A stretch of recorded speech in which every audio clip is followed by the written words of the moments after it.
Salut Angélique, je suis ravie de t'avoir au micro des Sentiers du Possible. Comment vas-tu?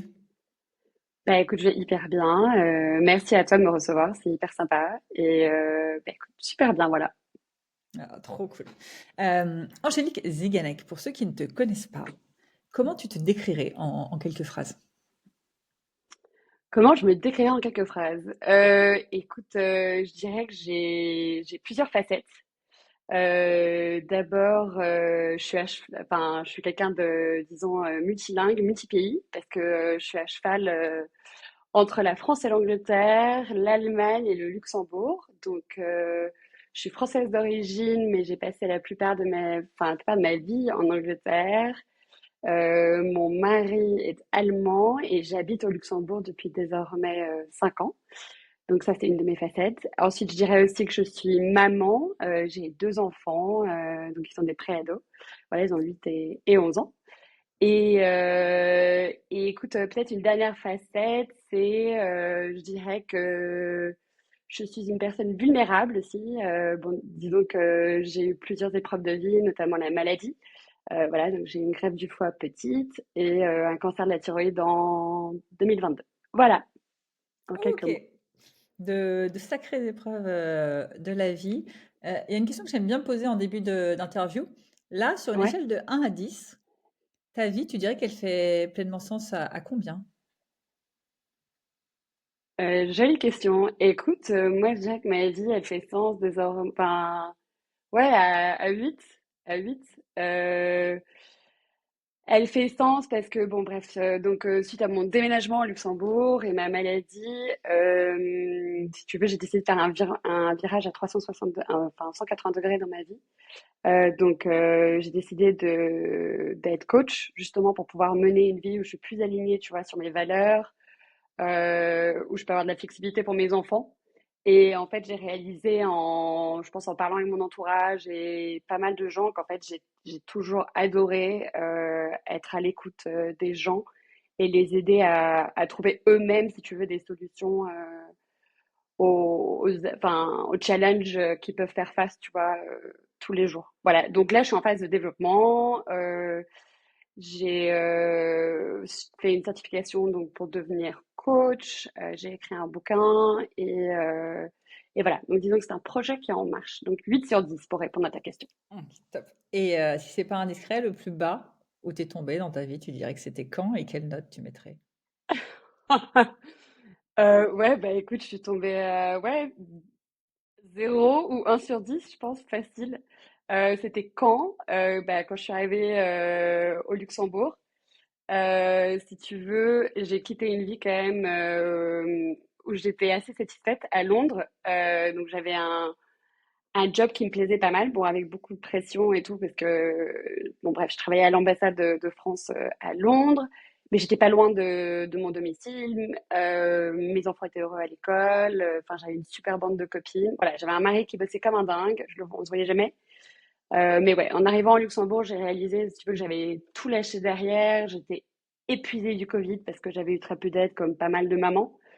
Et surtout, j'ai atterri dans un pays où, juste au premier abord, je m'identifiais pas du tout, quoi. Voilà. Et Luxembourg, c'est parce que ton mari a été muté là-bas, c'est ça? Ouais, ouais, c'est ça, ouais. Ouais. OK. Et comment on fait quand comme ça on démarre de zéro, on a cette sensation entre guillemets, je pense, de subir le choix et d'avoir quitté le truc idéal. Comment on fait pour passer de 1 sur 10 à 8 sur 10? Ça a été quoi un peu les étapes? Comment on passe de 1 sur 10 à 8 sur 10? Écoute, alors intérieurement, je pense que je savais que ça faisait longtemps qu'il y avait quelque chose qui tournait pas rond, quoi. Et en fait, c'est très simple. Bah, quand on arrive dans un nouveau pays, qu'on n'a pas de copains, qu'on n'a pas de boulot, qu'on n'a rien, et qu'on voit qu'en fait, là, ça va être compliqué de s'en sortir tout seul et tout. En fait, ben, je suis allée chez la psychologue. Mmh. Voilà.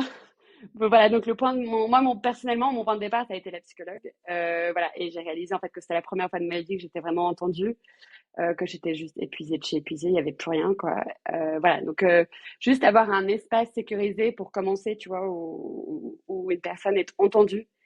C'est juste énorme en fait. Voilà. Donc la Je peux pas deuxième te étape, c'est... couper? Quand tu dis, Oui. voilà, j'étais épuisée de chez épuisée, cet épuisement, il est venu quand tu es arrivée au Luxembourg ou en fait c'est un épuisement que tu traînais et que tu te cachais? Ah non, c'était un épuisement en fait, si tu veux, que je traînais et que je me cachais et qui a été déclenché par le Luxembourg, si tu veux. Voilà. OK, Le et tu Luxembourg, ça penses a que juste tu été. le traînais depuis combien de temps? Je traînais depuis la naissance de mes enfants. OK, donc ils sont Parce qu'en ils avaient 5. Attends, tu dit il y a 5 ans, donc ils avaient 4 ans, donc ça faisait 4 ans, c'est ça à peu près que tu le traînais? alors, attends, désolée, je crois que j'ai pas été assez claire. En fait, non, je le traînais, si tu veux, depuis la naissance de mes enfants. Donc, mon fils, par exemple, a 11 ans, là. Ah oui, Euh, Parce qu'en fait, si tu veux, ce qui s'est passé, c'est que, donc, déjà expatriée, enfin, j'avais une super nounou, hein, donc je me plains pas du tout. Je suis très privilégiée, j'avoue. Mais moi, je rentrais du boulot, ma nounou partait. Et en fait, moi, j'avais un mari bon, qui avait un gros poste. Et donc, voilà, il devait faire des horaires, disons, un peu à rallonge au bureau. Et il rentrait en moyenne entre 9h30 et minuit, quoi. Voilà. ouais, Donc, en donc fait, le tunnel du soir, je l'ai fait tous les soirs, sachant que j'avais aussi des déplacements pour mon travail. Euh, voilà. Donc, en fait, si tu veux, ça a commencé à s'enraciner. Ensuite, j'ai eu ma fille, 3 ans après mon fils. Bon, ma fille avait une maladie chronique pas grave du tout, hein, mais bon, elle avait des problèmes pour aller aux toilettes. Elle était chroniquement constipée. Bref, bon, voilà, j'ai des problèmes à gérer. Donc, j'ai eu ça à Londres. Et après, si tu veux, le Covid est arrivé. vous Et étiez à Londres avec pendant le le... Covid? Non, alors en fait, comme je suis une personne immunosupprimée à cause de ma greffe, donc on est allé en France pour être chez mes parents. En OK. plus, ils étaient à la campagne. Et en fait, si tu veux, je pense que je suis partie du principe que mes parents m'aideraient. Et bref, mes parents avaient leurs impératifs à eux. Ils ont fait ce qu'ils pouvaient, hein. Mmh. Mais c'est juste que comme moi je travaillais, mon mari travaillait et que il y avait les deux enfants qui avaient aussi l'école. Enfin, je l'ai vécu ce que pas mal de mamans ont vécu, sauf que moi j'étais déjà fatiguée. Ça Ouais, s'est enfoncé pendant le Covid et ça s'est déclaré en fait, si tu veux, au Luxembourg. Donc OK. euh, voilà, j'ai traîné ça pendant 7 ans. Ouais, OK, c'était pas ça faisait un bon bout de temps. Voilà, ouais, ça faisait un bon bout de temps, ouais, ouais. Et pendant ces 7 années, tu te disais, entre guillemets, «Il y a quelque chose qui cloche, il y a quelque chose qui doit changer» ou c'était un «c'est comme ça va passer»? C'était quoi un peu ton état d'esprit? Euh, alors en fait, mon état d'esprit, c'était que je sentais intérieurement qu'il y avait quelque chose qui clochait. Mais en fait, ce qui se passe, c'est que j'ai essayé d'en parler à mes parents. Bon, je les voyais pas très souvent, hein, mais par exemple, j'ai dit à ma mère, ben, je sais pas, je comprends pas. En fait, mon mari, il est peu là, quoi. Enfin, et je trouve ça dur.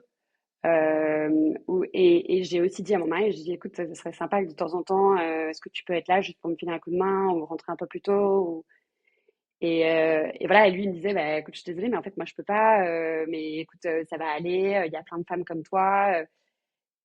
Et donc, en fait, enfin, intérieurement, je me disais, ok, bon, bah, c'est moi, quoi, c'est juste, il faut que j'apprenne que bah, c'est comme ça, que ça changera pas. Enfin, et en fait, j'avais des amis qui m'entouraient, donc à qui je pouvais de temps en temps vider mon sac, mais Mmh. en fait, sans réaliser que j'avais besoin de faire un travail derrière, tu vois. Et, Ouais. euh, et je pense qu'en fait, le fait d'avoir été entourée par des gens en fait, qui me disaient, mais ça va aller, t'inquiète pas, tu vas te remettre et tout, c'est bon. En fait, voilà, ça m'a pas encouragée à aller directement voir un psychologue, si tu veux. Ouais, c'était, «C'est comme ça, tout le monde passe par là et on Ouais, et puis, avance». enfin, c'est vrai que mes amis, enfin, je pense que toutes les mamans galèrent un peu. Enfin, et il y a des papas qui galèrent aussi, hein. Moi, je dis pas que c'est que les mamans, loin de là. Je vois de plus en plus de papas qui s'investissent, donc je pense que c'est un peu galère pour tout le monde. Sauf que tout le monde est là-dedans, donc personne se dit non, mais en fait, il faut que ça change là, parce que c'est pas possible. Ouais. Et du coup, on arrive à Luxembourg, donc tu vois la psy, là, tu prends conscience que en fait, c'est pas normal ta situation, c'est ça? Ouais, ouais, c'est pas normal. Je prends conscience que c'est pas normal, et je prends conscience de l'importance en fait d'être entendue. Euh, je crois enfin, je crois vraiment que c'est une des premières fois où j'avais l'impression d'être moi-même, quoi, d'avoir quelqu'un qui comprenait vraiment ce qui se passait, en fait. Et ça, je pense que c'est très important, en fait. comme ça demande du temps d'écouter une personne. Et comme l'écoute n'est pas, disons, enseignée, la vraie écoute bienveillante et active, bah ouais, je pense que c'est compliqué, quoi. Ouais. Mmh. Non, c'est vrai, on a tous le réflexe et moi la première vraiment et j'essaie de travailler dessus, mais de quand quelqu'un va dire qu'il est pas bien, d'être porté solution et pas du coup d'être et pas du tout d'être Ouais, porté, «OK, je t'entends, je t'écoute», heu, en fait, accueillir la douleur. Je trouve qu'on est formaté pour rejeter la douleur et donc si quelqu'un nous en met, ça nous effraie ouais. tellement qu'on va faire: «Oh là là, attends, attends, cette douleur-là, vas-y, hop, tu peux l'envoyer balader, fais de la méditation, ça ira mieux, tu verras, on en reparle demain, tu auras une bonne nuit». Et Ouais, ouais, carrément, carrément. Mais en fait, si tu veux, par exemple, quand j'en parlais à mes amis, en fait, mes amis me réconfortaient dans le sens où elles me renvoyaient la balle en disant, bah ouais, mais moi aussi, j'en peux plus, quoi. Enfin, c'est galère, le petit se réveille la nuit, il faut que j'aille faire les courses, j'ai une deadline qui arrive pour un projet. Enfin, donc en fait, on s'écoutait mutuellement, mais en se renvoyant la balle, si tu veux, tu vois. ouais, Ouais. c'est le Et truc de qui a la pire vie. Je connais bien. ouais, ouais, ouais, mais c'est ça, c'est ça. Et en fait, on réalise, ben, en fait, la vraie écoute, c'est pas ça en Mmh, fait. Mm. ouais. Et ça t'a pris, combien de temps, du coup, bah, déjà, combien de temps de te relever, du coup? Et tu es passé par quelles étapes? Tu saurais mettre un peu des mots sur les différentes étapes qui t'ont permis ou les différentes prises de conscience qui t'ont permis de sortir de la tête de l'eau et de faire changer les choses, justement? Ouais, alors donc on parlait déjà d'abord de l'étape donc de la psychologue. J'ai fait à peu près 10 séances et en fait à la fin des séances, un jour elle me dit bon bah c'est bon on a fini, vous êtes parfaitement capable de vous débrouiller. Maintenant je vous donne juste un ordre, c'est faites ce que vous voulez pour vous quoi, mais pour vous. Donc vous oubliez un peu votre mari, vous oubliez vos enfants, enfin juste pensez à vous. Et j'avoue que là, j'étais vraiment, enfin, en fait, j'étais perdue. Je disais, mais comment je vais faire et tout.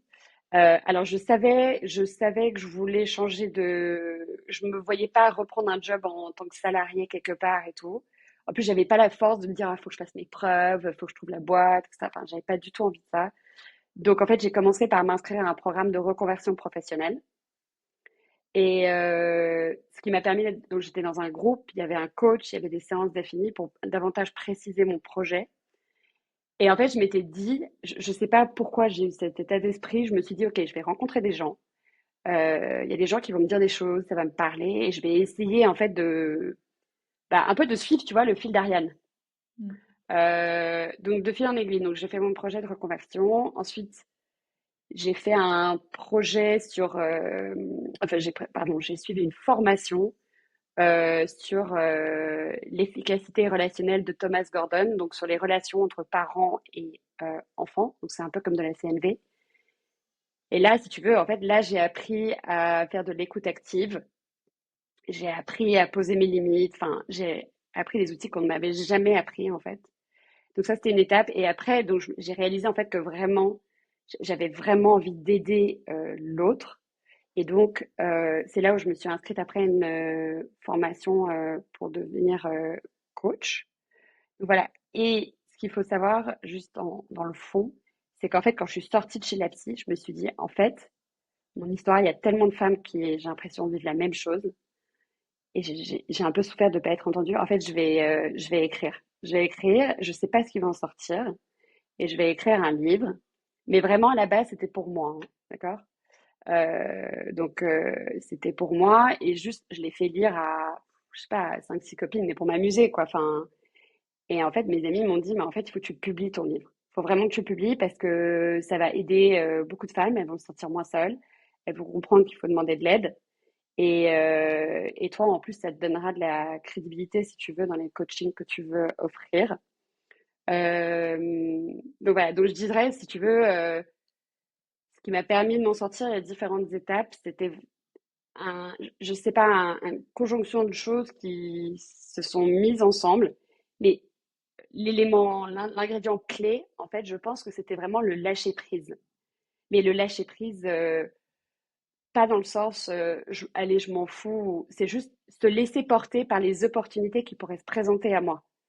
Euh, et donc, c'est avoir l'ouverture d'esprit, de parler avec les gens pendant mon programme de reconversion et d'en savoir davantage sur ce qui les avait aidés eux.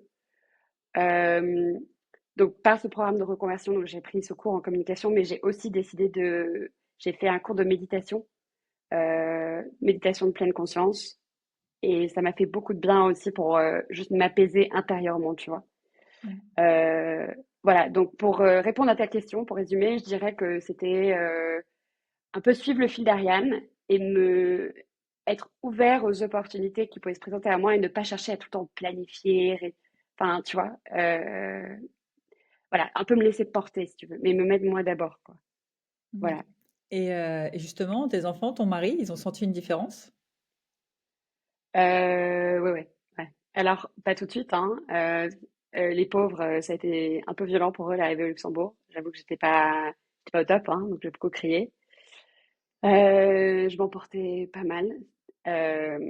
Et après, ouais, ouais, quand j'ai commencé à, en sortant enfin, en ayant fait les séances de la psychologue et surtout la méditation, euh, ouais, ils ont vu en fait que je m'énervais plus, quoi. Enfin, moi, je m'énerve plus. Faut vraiment que je sois très fatiguée pour m'énerver maintenant, en fait. Donc, ouais, ils ont vu une différence. Pour toi, l'énervement, c'est un signe justement d'épuisement? Ouais. Ah ouais, clairement. Ouais, ouais, ouais. En fait, si j'ai une chose à dire, c'est en fait, si vous avez une maman ou un papa qui crie, c'est juste que, enfin, en fait, il est fatigué, quoi. Donc, on perd patience facilement, hein. Ah ouais, Mmh. clairement. Ouais. Et si tu veux, c'est un épuisement qui est lourd. C'est pas genre, je vais en vacances, ça va aller mieux. En fait, c'est-à-dire que même les vacances, ça suffit plus, quoi. Donc, c'est un épuisement qui est physique, mais qui est aussi, en fait, émotionnel. D'avoir d'avoir autant pris sur soi, en fait, si tu veux. C'est pas Mmh. bon. Voilà. Ouais.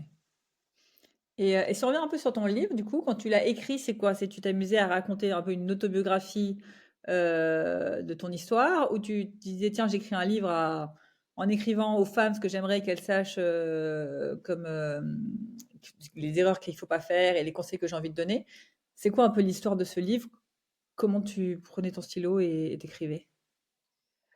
Alors, ce livre, c'est un mélange de deux choses. Il y a mon témoignage à moi, tel que je l'ai vécu. Et il y a autre chose, c'est qu'en fait, j'ai cherché à m'intéresser au phénomène parce que je voyais bien qu'autour de moi, il y avait pas mal, enfin, surtout des mères. Alors, je pense qu'il y a des pères, hein, mais ils en parlent moins. Donc, j'ai pas pu en voir, si tu veux. Mais euh, j'avais besoin de comprendre, en fait, d'où vient cette souffrance que les mères s'imposent. Et surtout, en fait, ce qui m'a beaucoup interpellée, c'est que bon, moi, j'ai eu un cancer de la thyroïde, mais j'avais des amis autour de moi, jeunes, hein, qui ont commencé à avoir des cancers du sein, des maladies auto-immunes et tout. Et je me suis dit, mais il y a un truc qui est bizarre. Enfin, je sais pas si nos mères n'en parlaient pas, mais j'ai pas eu l'impression d'avoir des tantes ou des mères qui étaient autant malades. Alors peut-être que c'est une espèce de fausse croyance que j'ai, je sais pas.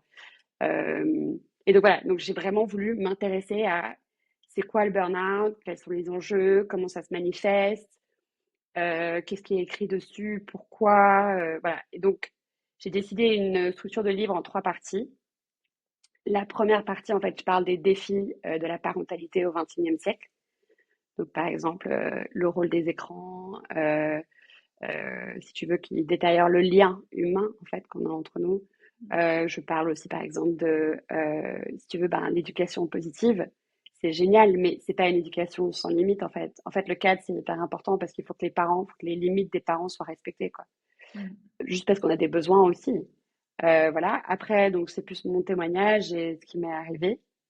Et la troisième partie, en fait, bah, c'est justement enfin, les choses que les choses que j'ai mises en place. Et c'est pas tellement les choses que j'ai mises en place, c'est la prise de conscience des ressources que j'avais et comment je les ai utilisées, si tu veux, pour m'en sortir. Voilà. Et donc dedans, ben, on parle de, comme je te disais, juste la méditation que j'ai fait, le programme sur la communication, parce que ça m'a aidé.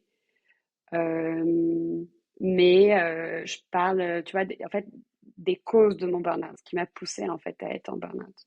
Voilà. Donc c'est un peu les leçons que j'ai apprises, si tu veux. Voilà. Mmh. Tu l'as écrit en combien de temps ce livre? Écoute, c'est drôle, en 9 mois. Il y a pas de mesure. Hem, Ouais. je sais pas si tu as dû lire ça ou pas, mais je crois qu'écrire un livre, c'est le rêve numéro un ou numéro 2 des Français. Ah Hem, ouais? Ah, c'est Ouais, drôle, je savais pas. ouais, j'ai écrit un livre aussi, moi, sur un peu sur un coup de tête comme toi, pendant le covid, et j'avais du coup lu cette stat de en fait, beaucoup de gens rêvent de lire un livre et peu l'écrivent. Ouais. Toi, tu y es allé sans te poser de questions ou tu avais à un moment donné, tu t'es dit: «Mais pourquoi j'écris un livre, quoi? Qu'est-ce qui se passe?»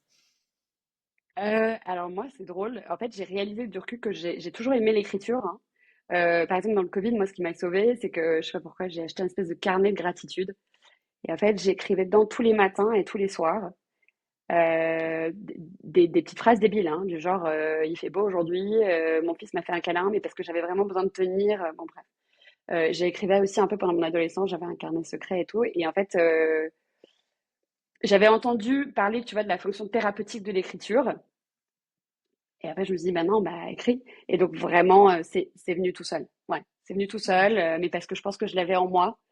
Euh, et je dirais que la seule chose que j'ai fait, c'est que je me suis dit, tu vas écrire tous les jours. C'est pas grave si tu écris un tout petit peu, si tu écris un gros paquet, mais tu écris un peu tous les jours. Et si tu veux, comme c'était pas que sur moi, mon témoignage, mais aussi tu vois, les recherches que j'ai fait, en fait, si tu veux, ça m'a fait beaucoup de bien d'avoir une espèce de validation de ce que j'ai vécu par ce que je lisais dans la recherche, si tu veux, tu vois. Mmh. Euh, et donc, en fait, j'étais très motivée. J'étais très motivée. Si tu veux, je voyais pas les heures passer. Ah, Ouais. trop bien. Et après, tu Ouais. l'as publié en auto-édition ou tu es allé chercher des éditeurs? Comment ça s'est passé? Alors écoute, j'ai essayé avec. Bah, j'avais une amie qui avait un contact dans une maison d'édition. Je lui ai dit, bon, bah, ok, très bien, vas-y, on organise un appel et tout. Euh, donc, j'ai fait un appel avec cette personne. Et la conclusion, en fait, c'était qu'il fallait que j'écrive mon livre avec un expert dans le sujet pour que ça puisse se vendre. Et personnellement, je trouve qu'il y a déjà plein de livres d'experts super intéressants d'ailleurs. Et moi, ce qui m'intéressait plus, c'était de juste livrer mon témoignage pour justement voir l'autre côté qui n'est pas donné par les experts, à savoir qu'est-ce qui se passe vraiment quand il y a un burn-out parental, comment ça se vit. Et je parle beaucoup des émotions que j'ai vécues pendant ce moment-là dans le livre. Voilà, donc j'ai choisi l'auto-édition pour répondre à ta question. Je me suis servi de la plateforme Librinova. Je sais pas si tu connais. Et J'étais passée par Amazon, j'avoue. Amazon et bon, la bah ouais. Fnac. Ok. Bon, bah top. Ouais, il y a plein de plateformes que tu peux utiliser. Alors moi, Librinova, c'est parce que j'ai une amie qui avait écrit un bouquin qui me l'avait recommandé. Et j'ai trouvé ça très chouette. Il y a plein de services que tu peux choisir. Donc moi, j'ai fait relire mon manuscrit. Ils m'ont aidé pour la couverture. Voilà. Et puis après, ouais, bah, il y a la publication. Ils peuvent me publier en ligne sur des plateformes tu vois, genre la Fnac, Amazon et tout ça. Ou alors dans quelques librairies. Ouais. OK, trop bien. Et ben bravo à toi, tu as réalisé le rêve, je crois vraiment de genre, je crois, mais un truc que genre 98 des Français, hein, c'était énorme quand j'avais vu la stat. Bah alors, en fait, ce qui est drôle, parce que maintenant que t'en parles, en fait, je comprends, en fait, si tu veux, peut-être les réticences des Français, si tu veux, de l'écrire. Parce qu'en fait, si tu veux, enfin, le moment, si tu veux, où je l'ai publié, vraiment, enfin, t'as peur, quoi. Tu te dis, ça y est, t'es là, quoi. Enfin, et bon, je l'ai fait lire à mes parents avant, je l'ai fait lire à mon mari, etc., bien sûr. Mais en fait, je comprends, en fait, c'est écrire un bouquin, c'est faire face à ses peurs. Et c'est sortir de sa zone de confort. Et en fait, moi, si tu veux, j'en avais besoin. Je me suis dit, OK, si tu veux aller au bout de ce projet, tu le publies parce que, en fait, ça va être un bon exercice pour toi. Bah, surtout toi, tu as publié un livre sur toi, ton vécu, donc c'est, tu te En mets plus, ouais. entre guillemets «vraiment à poil». Moi, c'était les secrets Ah ouais, d'entretien ouais. d'embauche réussi, tu vois? C'est vraiment du factuel, mais j'ai pas eu la sensation de me mettre à poil. Mais j'ose imaginer le truc de j'ose montrer ce que j'ai vécu au monde, quoi. J'étais un peu au bord de la falaise, tu vois. Bon, je saute ou je saute pas? Ouais, c'est ça. Ouais. Mais en fait, le fait d'avoir je dirais pas un réseau, mais une communauté de gens autour de moi qui m'ont dit vraiment fais-le, c'est important. Je pense que ça m'a beaucoup sécurisée et le fait aussi que j'en parle avec mes proches avant, tu vois, juste pour qu'ils comprennent que c'était pas un règlement de compte, quoi. Ouais, C'est juste un partage parce que c'est important que les gens l'entendent, quoi. Voilà. ouais. Ouais, ça, c'est important. Enfin, moi aussi, j'ai fait un burn-out parental et chaque fois, je suis là, non, mais il y a aucun reproche à mon mari ou autre, c'est mon vécu, c'est mes perceptions. Mais c'est vrai qu'il y a ce truc, surtout si ça devient public, de comment les autres vont le prendre et pas prendre les choses pour eux, quoi. Ouais, ouais, ouais, complètement. Non, mais par exemple, ma mère m'a demandé cet été, elle me dit, mais qu'est-ce que j'aurais pu faire et tout. Et je lui dis, mais rien. Parce qu'en fait, voilà, t'es en France, moi j'étais à Londres et au Luxembourg et t'as fait ce que tu pouvais et chacun a la capacité d'écoute qu'il a. Et voilà, en fait, non, il fallait juste que j'aille voir quelqu'un qui soit formé pour, quoi. Voilà, c'est tout. Ouais, carrément, Ouais. carrément, carrément. C'est quoi, du coup, un peu les plus grandes leçons que tu as envie de partager, et que tu as sûrement partagé déjà dans ton livre, hein, par rapport à ce burn-out parental? Toi, que tu dis, c'est vraiment, il y a 5 leçons que j'ai envie que je retire et que j'ai envie que tout le monde évite de passer par là pour telle ou telle raison, c'est quoi, ce serait quoi? Euh, alors, je dirais que la première leçon qui est importante, c'est qu'en fait, on se dit que c'est une évidence que les gens qui sont le plus importants pour nous, par exemple nos parents ou notre conjoint, comprennent complètement ce qu'on vit, etc., que c'est évident et tout. Et en fait, je pense que si on n'arrive pas à être entendu, on est isolé et qu'en fait, il faut pas avoir peur d'aller demander de l'aide. Quand en fait, demander de l'aide, c'est un signe de beaucoup de courage et c'est une force parce qu'en fait, c'est reconnaître que ça va pas. Et je pense que ce message, enfin, j'aimerais surtout le dire, je pense aux pères, par exemple, parce que je pense que c'est très difficile pour eux, parce que voilà, ils ont été formatés de manière inconsciente à ne pas parler de leurs émotions et à tout garder pour eux et tout. Donc voilà, si votre petite voix vous dit ça va pas, en fait, enfin, faut pas hésiter. Et puis ch- voilà, chacun va voir qui il a envie. Il y a des gens qui vont aller voir un prêtre, des gens qui vont aller voir un moine, j'en sais rien, moi, des gens qui vont aller voir un psy. Enfin, voilà, il faut juste trouver chaussure à son pied, quoi. Mais il faut pas rester seul, en fait. Ouais. Euh, clairement, c'est une des leçons que j'ai apprises. Euh, la deuxième leçon, je dirais, ben, en fait, je pense qu'on est pris dans le, tu vois, dans le hamster de la vie de tous les jours, enfin, dans la roue du hamster, là, tous les jours. Et en fait, la vie est belle, quoi. Enfin, je veux dire, je pense qu'il faut prendre beaucoup de recul. Euh, il y a des gens qui ont la vie très dure et vraiment, j'ai beaucoup d'admiration, par exemple, pour les mères solo et tout, mais je vais dire, la vie est belle. La plupart d'entre nous, on a un toit, enfin, on a un petit peu de quoi manger, il n'y a pas encore de guerre dans notre pays, enfin, donc parfois, je pense qu'on se noie dans un verre d'eau pour des tout petits détails. Savoir est-ce qu'on va réussir à caser le petit dans son activité machin, est-ce qu'on a bien fait les courses et tout. En fait, voilà, accepter, c'est dur, hein, mais accepter que ça peut pas être tout le temps parfait. C'est un peu un joyeux bazar tous les jours, mais on va y arriver, quoi. Enfin, on trouvera forcément une solution et voilà, et tout le monde sera plus heureux. Et je pense que je dis ça parce qu'en fait, le fait que j'ai eu un cancer après avoir une greffe du foie, je me dis, mais vraiment, enfin, faut que j'arrête de faire de la merde, quoi, entre guillemets, parce que enfin, j'ai failli mourir petite, donc je vais pas jouer à nouveau avec ma vie, quoi. En fait, la vie est un cadeau et voilà, il faut en faire ce qu'on peut, mais il faut en prendre soin, quoi. C'est pas une évidence, quoi. Euh, Ton cancer, tu l'as pris comme un signal de il y a quelque chose que je dois changer? ah ouais, carrément. Ouais. Parce qu'il est arrivé avant tes enfants, c'est ça? Non, non, il est arrivé au moment où je suis arrivée au Luxembourg, en fait, si Ah, tu veux. OK. OK, j'avais pas saisi. Ouais, ouais, ouais, ouais. Ouais, donc Et ça a été ah oui, mais ouais, ça a été le coup l'électrochoc de de massue, si plus. tu veux. Ouais. Ouais, ouais, ça a été l'électrochoc de plus. Surtout, c'est vraiment, c'est drôle le hasard. Et enfin, je sais pas si c'est le hasard, mais bon, c'est bien fait. On devait partir en fait enfin, avec les enfants, mes beaux-parents et mon conjoint en vacances. Bref, on avait réservé les billets d'avion et tout. Et en fait, j'ai dit à mon mari, écoute, je sais pas, mais là, je pense qu'il faut vraiment que j'aille me faire opérer, qu'on aille retirer ma thyroïde, comme a dit le chirurgien, parce que je sais pas, je le sens. Et donc en fait, on a annulé tous nos plans. Je me suis fait opérer.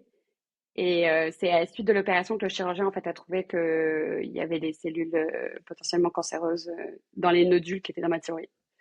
Enfin voilà. Ah, du coup, on t'avait dit, Euh, enfin, comment on est arrivé à la conclusion qu'il fallait t'opérer? On t'opérait pas pour un cancer, en fait, on non, t'opérait à alors la en fait, base. c'était des problèmes liés à ma thyroïde, mais en fait j'avais une thyroïde qui produisait des gros nodules. Voilà. Et donc en fait j'avais notamment un nodule qui a appuyé potentiellement sur ma trachée, donc j'avais un risque d'être étouffée en fait. Voilà. OK. Et du coup, Ouais, opération, puis après, on a découvert. voilà, ouais, exactement. C'est marrant, Et chaque fois dans la gorge. Enfin, moi, je suis à fond dans la mais, symbolique mais non, mais des attends, médicaments, donc mais du c'est un coup, peu ce truc de je veux crier, mais ça peut pas, quoi.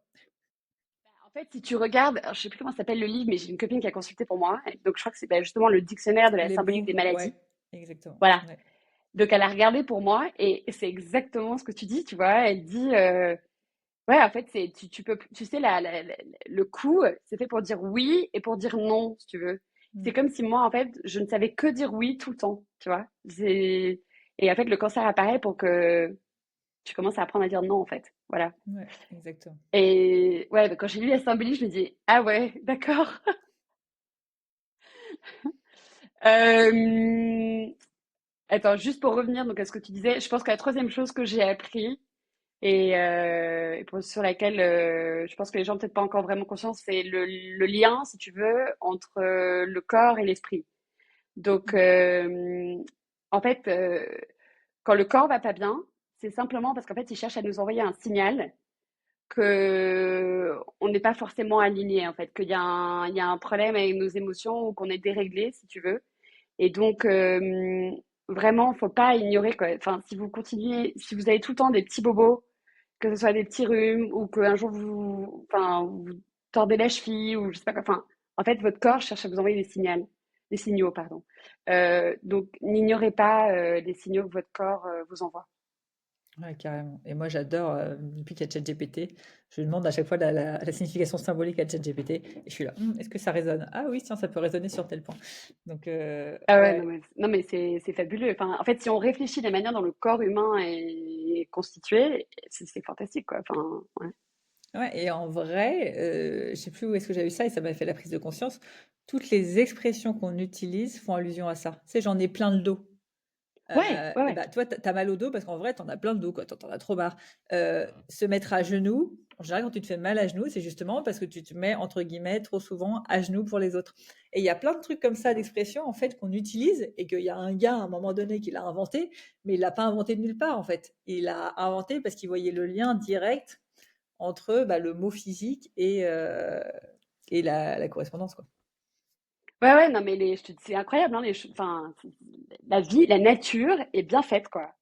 Mais Ouais. c'est juste que je pense qu'aujourd'hui, en fait, les gens sont tellement dans le train-train du quotidien qu'en fait, on se rend même plus compte, quoi. On est déconnecté, si tu veux, tu vois. C'est ça le Mmh. problème. Et donc, l'idée, c'est, malgré toute l'accélération autour de nous, l'instabilité qui existe dans notre monde et tout, c'est, en fait, trouver sa stabilité interne. Je pense que c'est très important. Ouais, carrément. Carrément, carrément. Ouais. Et ben merci à toi, Angélique. Je vois le temps qui passe. Est-ce que tu aurais un dernier conseil pour tous ceux qui sont un peu en souffrance en ce moment, justement, que ce soit physique, psychique ou autre, pour bah, les aider à passer comme toi, en fait, du 1 sur ou 0 sur 10 à 8 sur 10, 9 sur 10. Euh, je, ouais, je pense que le conseil que je leur dirais, c'est ne restez pas seul. Ne restez pas seul.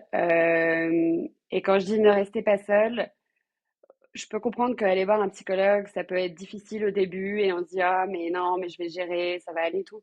Donc, si c'est trop difficile d'aller voir un psychologue ou quelqu'un d'autre, hein, j'en sais rien, mais quelqu'un qui est formé à l'écoute, ben, lisez, en fait. Il y a plein de livres de développement personnel passionnants.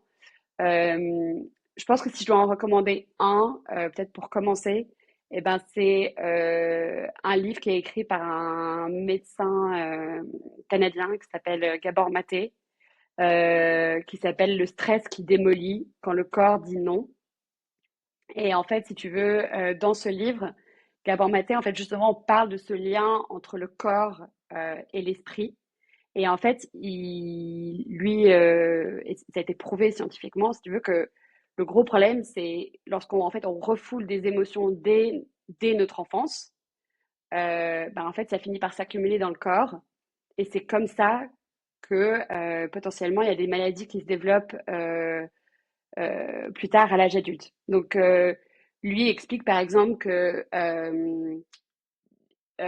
les maladies auto-immunes ou des choses liées aux inflammations, c'est pas étonnant que ça touche les femmes parce qu'en fait, elles prennent tellement sur elles qu'il y a un moment, en fait, le corps réagit, quoi, il s'enflamme.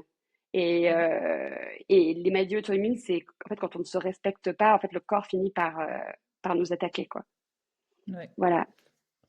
ultra, ultra intéressant. Et bien, écoute, je ne connaissais pas ce livre. Je vais me le noter pour aller le lire. En tout cas, c'est un sujet qui me parle beaucoup et auquel je suis convaincue. Le corps est simplement le reflet de notre esprit et de ce qui se passe à l'intérieur. Ouais, exactement. Moi, j'en suis convaincue aussi. Ouais. Super Angélique, merci à toi pour, déjà pour nous avoir partagé, ton expérience, en pleine authenticité et en pleine, surtout avec les mots justes, j'ai trouvé, les mots qui vont parler à un maximum de personnes. Les épisodes de ce podcast se finissent toujours par une question de coaching, qu'on invite les auditeurs à se poser, en marchant et en musique. Est-ce que tu aurais une question, que ceux qui nous écoutent pourraient se poser pour justement réussir à se réaligner, se remettre du sens dans leur quotidien? Eh ben, je dirais, en fait, tu sais, je pense que nos enfants veulent une seule chose, c'est d'avoir des parents qui sont heureux. Euh, donc, si tes enfants te demandaient aujourd'hui, là où tu es maintenant, est-ce que tu es heureux?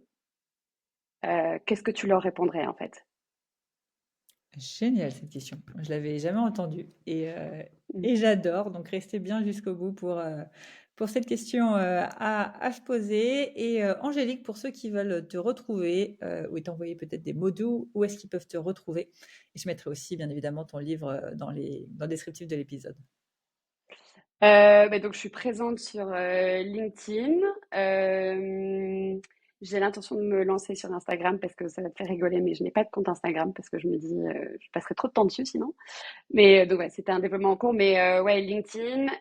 Sinon, vous pouvez m'envoyer sans problème un email sur mon adresse de coaching. Donc c'est angélique@ziganekcoaching.com et Ziganek, ça s'écrit Ziganek. Voilà. Top. Je mettrai, tous les liens en descriptif. Encore un grand merci à toi Angélique, pour cet échange et je te dis à très vite. Merci Alexandra. Bonne journée. Ciao. Merci, ciao.